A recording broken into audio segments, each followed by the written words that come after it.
where I was looking at fabrics, and I thought, someone's making these and someone's making money off of it, and it looks really, really fun. Like, that seems like a good time to me.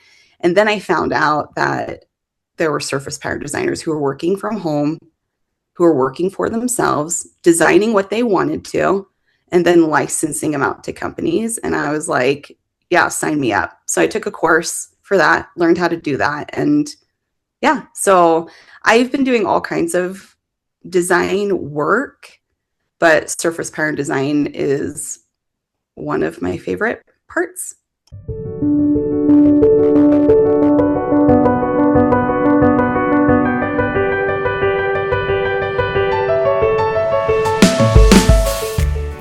Life is full of adventurous twists and turns, including the ones we create through our passions, dreams, desires, and discoveries. In the Life by Sarah podcast, join me and my guests as we talk about staying passionate and creative in the midst of all the chaos that is life. Hi, I'm Sarah Ann Comte, and this is the Life by Sarah podcast.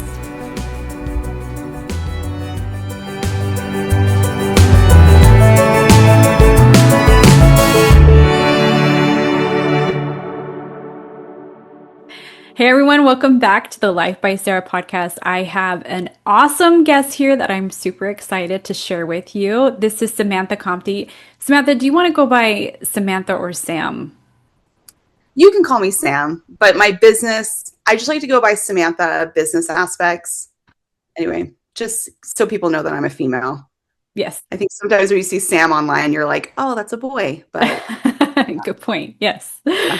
So I call you Sam. I've called you Sam since I've known you. Sam is actually my sister-in-law. Our husbands are brothers is what I'm trying to say. Yes, our husbands are brothers. Yeah.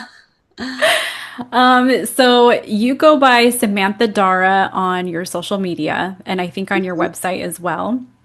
Is that your brand business name? Yes, that's my brand business name. So it's also my middle name. Oh, nice. That's really fun that you were able to do that. So just a few things about Sam. She is a surface pattern designer. Beautiful work. She's a mom of 4. And like I said, she's my sister-in-law.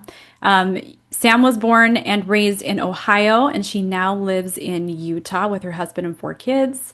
She has a bachelor's degree in digital media with an emphasis in web design. And while in school, she discovered a passion for graphic design, which led her to a career of digital design for various companies and freelancing, specializing in branding for small businesses. Her fascination with surface pattern design later led her to explore the different side of design. She took a surface design immersion course in 2000 and has since dedicated herself to the art of creating repeating patterns for products. And you can see and purchase some of Sam's beautiful designs on Loomwell and Spoonflower. And she also creates fun printables that you can get on her Etsy shop. Did I get it all right? Yeah, that's great. That's great. So the surface pattern design course, immersion course, was actually in 2020. So that's been kind of a more recent I just put it down wrong on my Word document. Oh, no, I just didn't want people to think I've been doing it for 26 years, and I've been doing it for 6. So 6 years is still pretty impressive. Yeah. Thank you. Yeah. So Sam, let's just begin with you telling us a little bit about yourself, your backstory, what kind of brought you into this career, both in design and surface pattern design. Yeah. So I've always been a really creative person. Growing up, I was very musical. I loved musical dance theater and did all kinds of performing things. In fact, if you had asked me growing up what I wanted to be, I would have told you when I was a little girl that I wanted to be a famous singer. But things have changed along the way. I think the thing that has remained, though, is that I've always just been creative. Like, creativity has always been a huge part of who I am and what makes me feel alive. The creativity just kind of shifted as I got older. I started I wouldn't say that I was artistic.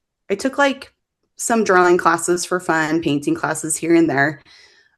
pottery classes, but I wouldn't say that like drawing wise, painting wise, I was super artistic growing up. But as I've gotten older, obviously that's become a huge passion of mine and a good creative outlet. I started out doing the theater world, got out of high school, and I worked professionally at Disney World for a year. And that's where I kind of learned that that wasn't something I wanted to do long term. It just wasn't, it was fun. I loved it. It was a great time, but it just didn't feel like something I wanted to continue to do, which was totally fine. So I went back to school and I was going to BYU, Idaho at the time. And I thought in the beginning that I wanted to do communications. In high school, I also did a little bit of like news anchor things. And so I Okay. thought maybe I wanted to go down that route. So I started in the communications major, started taking some beginning communications classes to go down that route. And one of the required courses was a intro to graphic design, and it was Adobe products. So basically we learned about Photoshop, Illustrator, InDesign, all of the beginning pieces of it. Mhm. We'd go in, she would give us a lecture about learning the different tools, and then we'd go home with homework over the weekend to work on a project. And I just remember that being so exciting for me. And I really, really loved it. And I was really addicted to learning about these Adobe programs and creating images and all kinds of digital artwork. And that was something I discovered as like a 19-year-old that I didn't really know about myself. Because I mean, computers were kind of a new thing, I think, around that time. We're talking like 2005, 2006. Like computers were definitely still like they had been around for a while, but Mhm. creating like a digital space was a very new idea. So it wasn't like when I was growing up, I could be like, I want to be a graphic designer. That wasn't a thing when I was Mhm. growing up. But yeah, I just remember spending my whole weekend in the Mac lab at BYU, Idaho, which was in the Spory at the time. I don't know where it's at now, but I would spend the whole weekend there, just like on the computer, studying the programs, learning more about the programs, kind of going above and beyond what we were learning in the classroom. And then we would turn in our assignments on Monday. And what she would do is she wouldn't look at the names, but she would just kind of put her favorites on the board. And quite a few times, mine was like on the board. And I think for the first time, I was like, oh man, this is really, really fun. I really, really love this. And I'm good at it. So I should probably do this, right? Like, this is what I should probably switch to. And that's where it all started. I started out there doing at BYU Idaho, doing a lot of graphic design classes, ended up transferring to UVU after I got married and finishing my major in digital media with an emphasis in web design. But just continued doing the graphic design route. I do have a background in web design that I still use with clients today. I created my own website. I've created websites for other small businesses, but graphic design is definitely the passion that I love in branding. And then I discovered surface pattern design. I think this was probably like 10 years ago where I was looking at fabrics and I thought someone's making these and someone's making money off of it and it looks really really fun. Like that seems like a good time to me.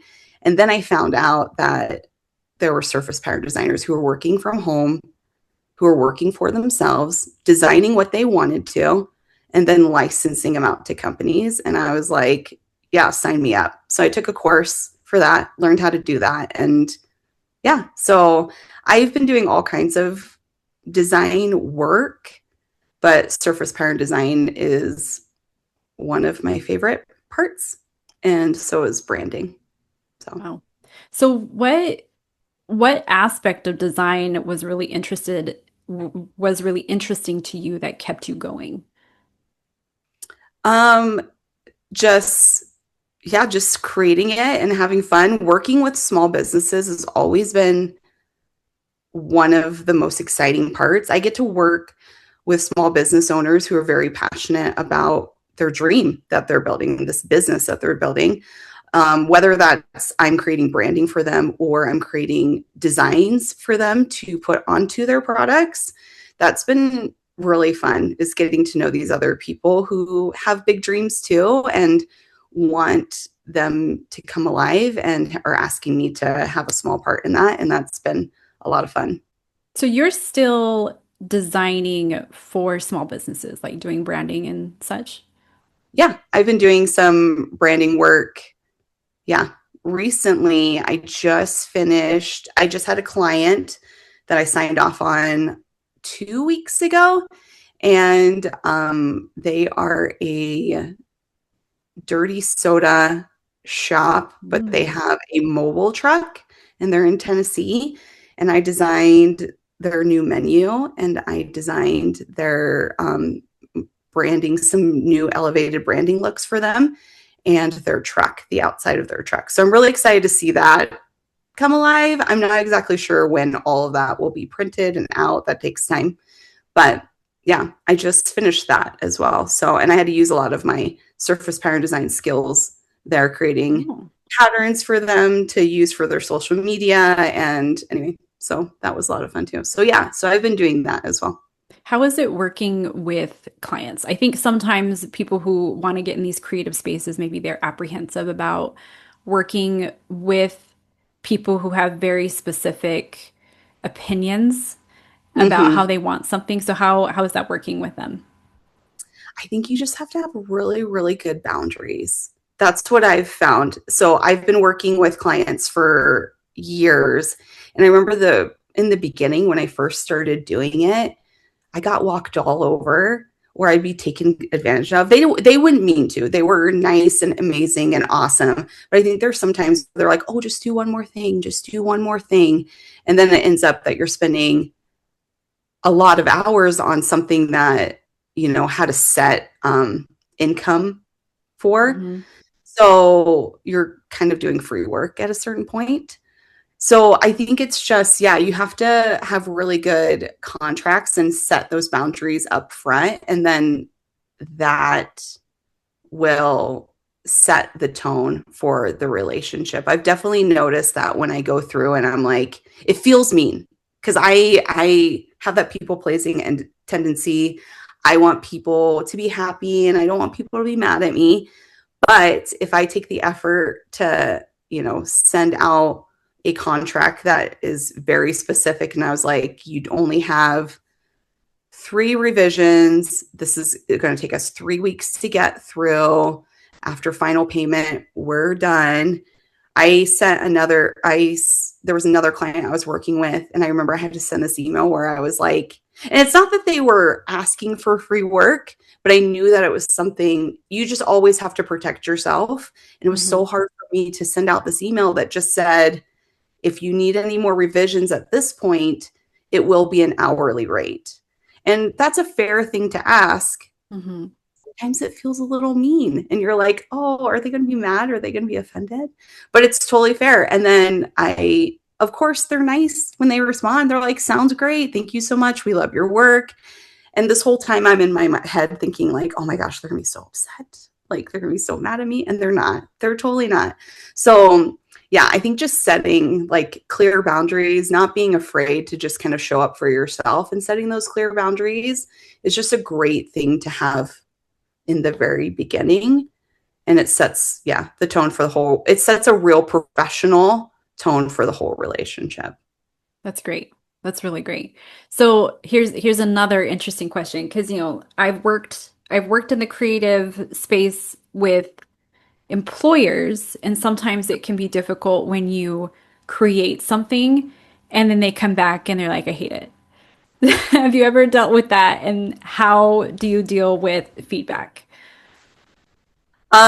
So usually when I'm sending out stuff, I am sending out a couple, I think with like graphic design, I'm sending out a couple options. Mm.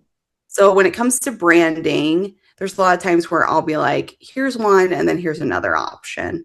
And there's usually one that I like a little bit better. And sometimes that's not their favorite too. So that kind of stinks. Um, but yeah, there actually has been quite a few times where there have been clients who have told me this isn't my favorite. And then we just, it's not that we have to go back to the drawing board, but I mean, the client comes first. So you have to do what they want. It's their products, it's their brand, and it's going to have their name on it.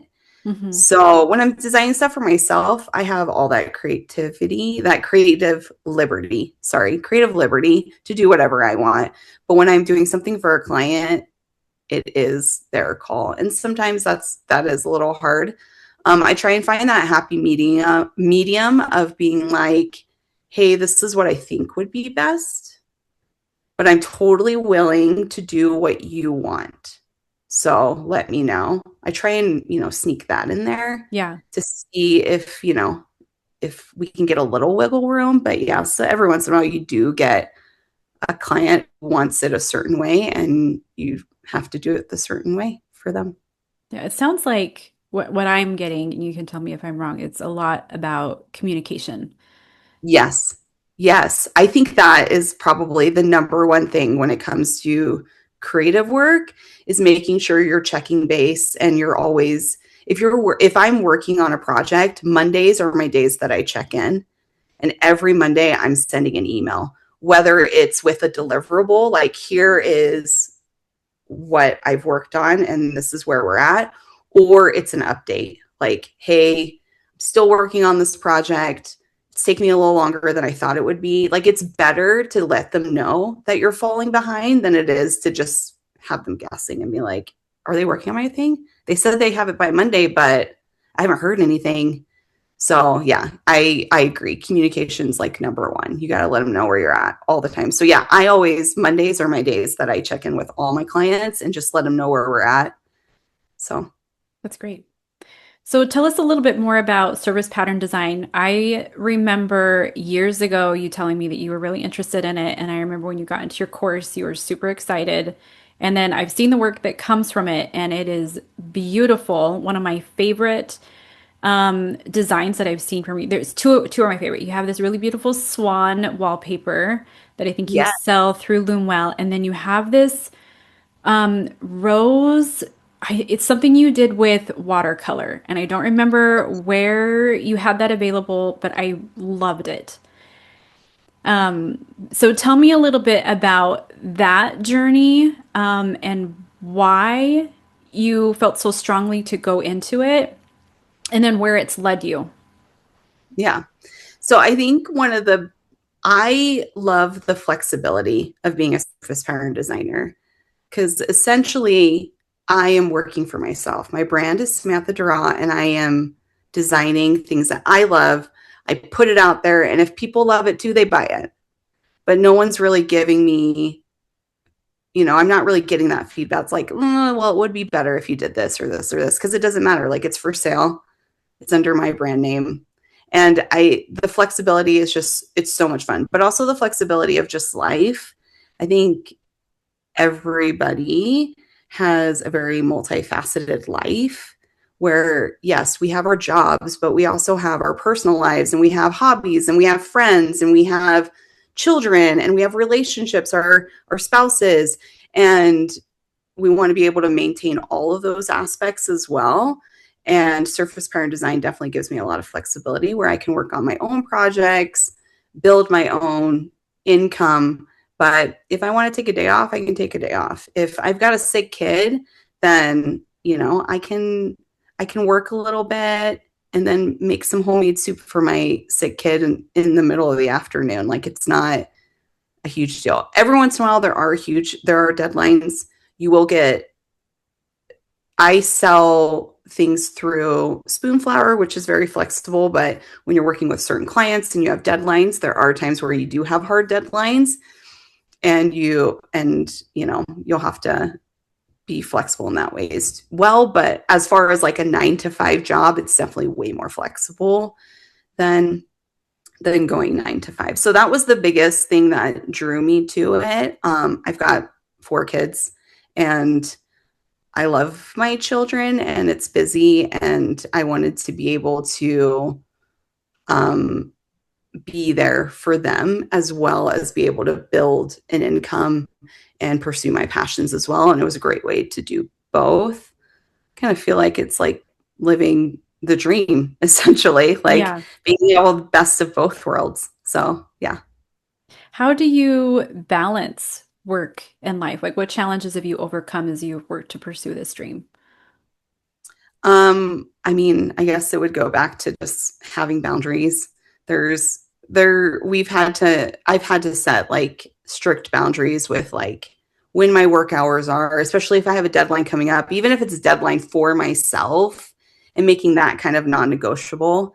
I think there are times where we can kind of treat our personal things as like not a big deal. Like, oh, it's not for a client, it's for myself, but I really wanted to have this done by Friday, but it's not a big deal. Like, just not think, kind of changing the way you think. Like, don't think that way. Like, you hold your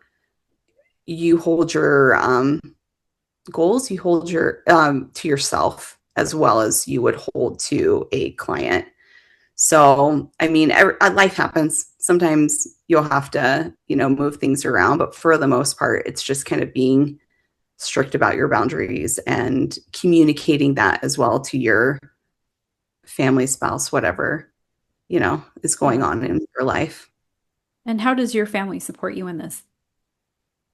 Um, yeah, I think they are very supportive by, yeah, just cheering me on. But I think also just me communicating that, I have goals and I hit a big goal. Like, oh man, I was working on this collection and I finished it and it's out and it's on Spoonflower and people are buying it. Like, telling my family and communicating that to them so then they know that these things are happening that Hmm. they're probably not really seeing.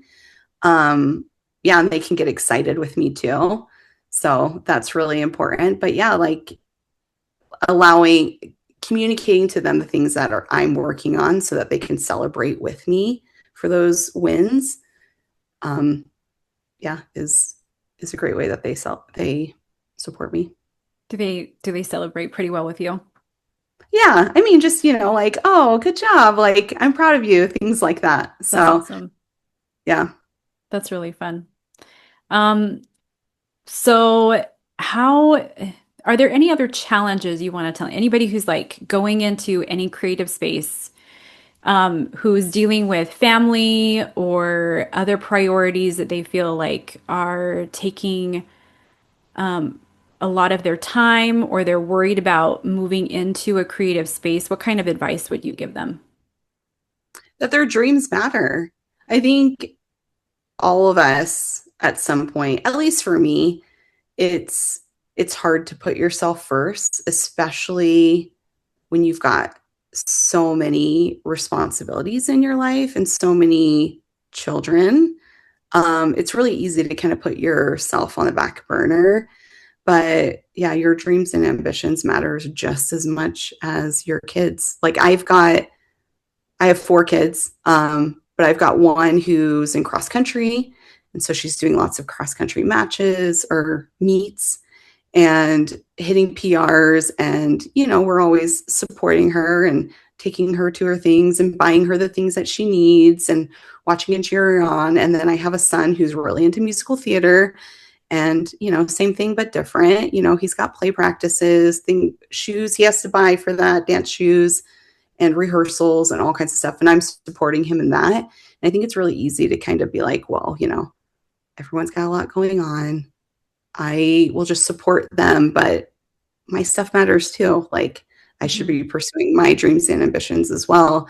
And, I want my kids to be raised and not be selfish. Like I think it's good for them to know that their parents have dreams and ambitions and things that they want to work on as well. Yeah. My husband and I ran he ran a marathon and I ran a half marathon last October, and we had to do a lot of training, and that was really hard too, like kind of navigating that and being like, well, I need to train, and then our kids have these things, and then you need to train, and kind of figuring out the balance of that. And there was Hmm. a lot of times where I was like, you know what, it's not worth it. Like, it's just a half marathon, it's not a big deal.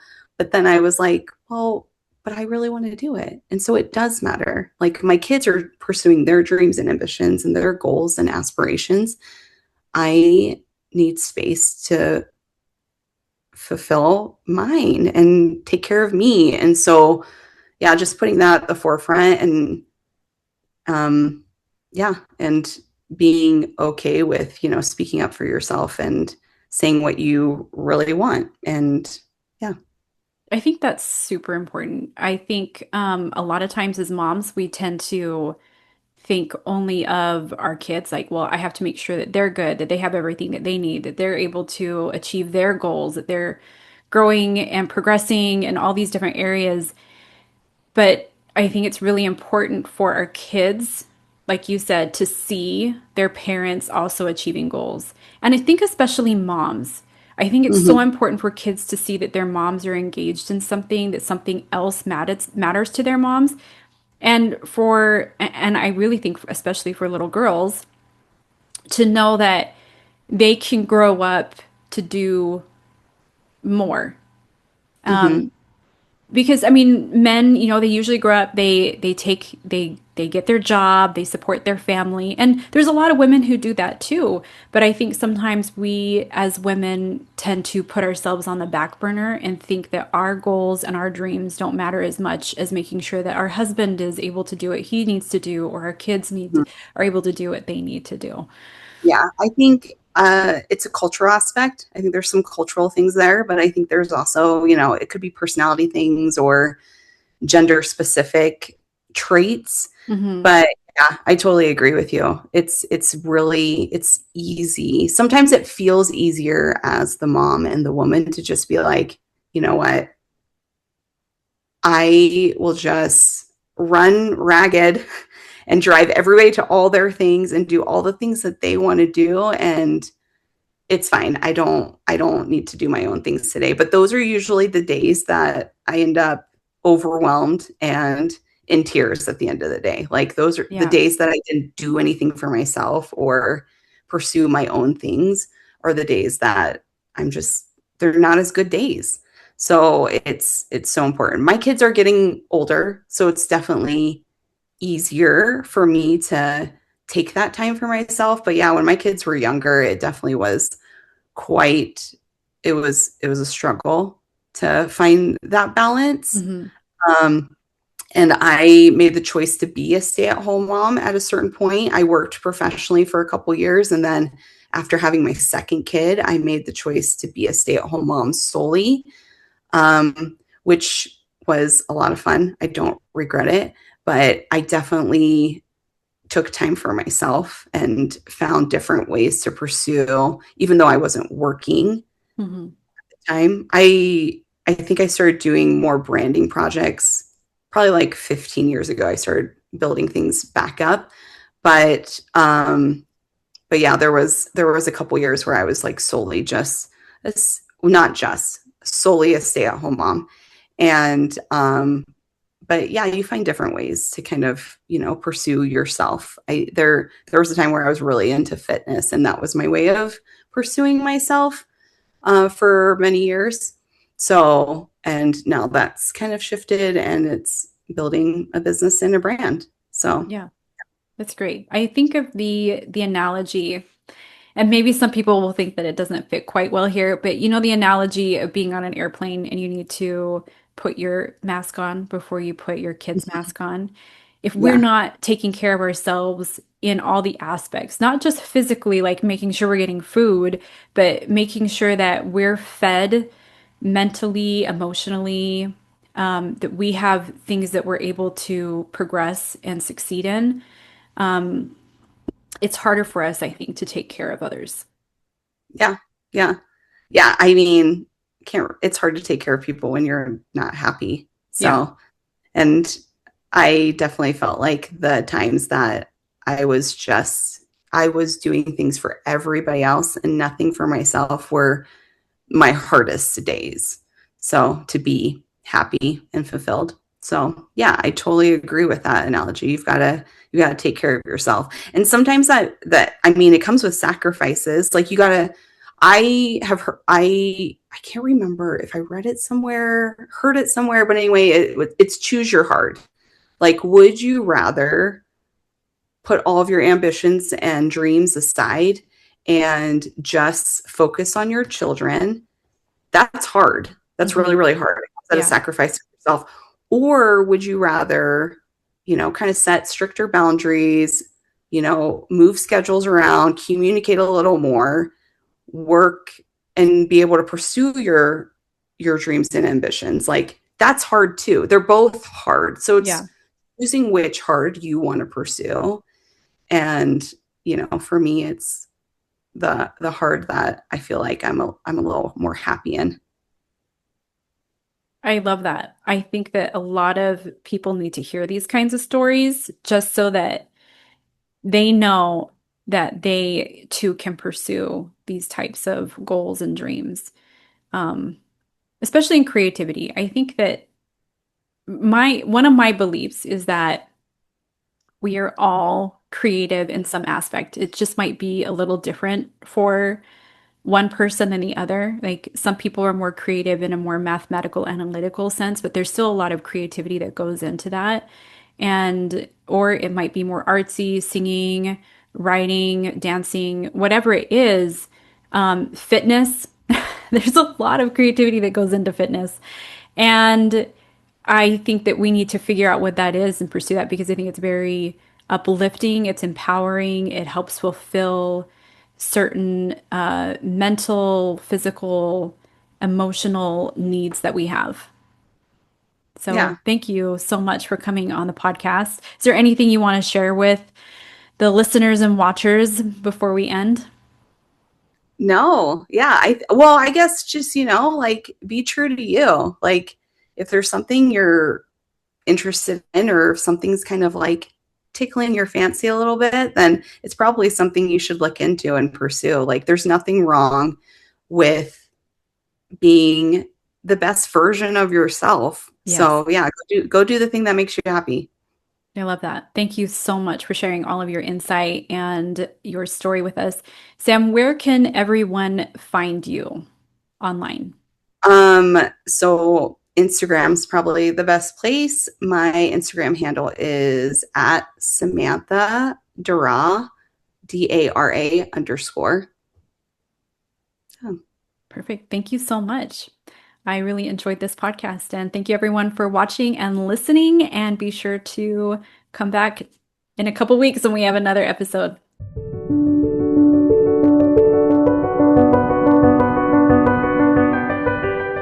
Hey, thanks for listening, or if you're on YouTube, thanks for watching. I appreciate more than you know your love and support.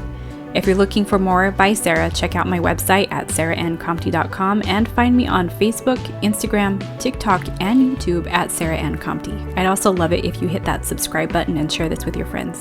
Thanks and have a wonderful day.